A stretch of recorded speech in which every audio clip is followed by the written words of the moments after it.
శనిదేవుడు ఏ ఏ తప్పులకు ఎటువంటి శిక్షలు ఇస్తాడు మరియు వాటికి శని త్రయోదశి రోజున చేయవలసిన నిజమైన పరిష్కారం ఏమిటో ఇక్కడ వివరంగా ఉన్నాయి.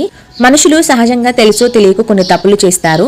ఆ తప్పు ఏంటంటే ఇంట్లో పనివారు లేదా ఆఫీసులో కింద స్థాయి వారిని ఇబ్బంది పెడుతూ ఉంటారు.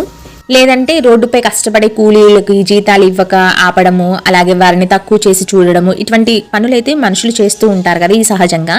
సో ఇటువంటి వాటికి శనిదేవుడు ఎటువంటి శిక్ష వేస్తాడు తెలుసా? మీరు ఎంత సంపాదించినా కానీ డబ్బు నిలవదన్నమాట.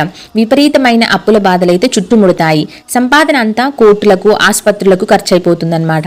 సో ఇటువంటి శిక్షలు అయితే తెలియకుండానే మనకు అర్థం కాకుండానే ఆ దేవుడు అయితే వేస్తాడు.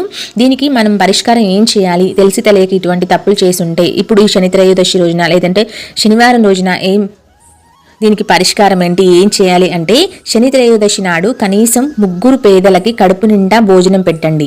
వారికి నల్లని వస్త్రం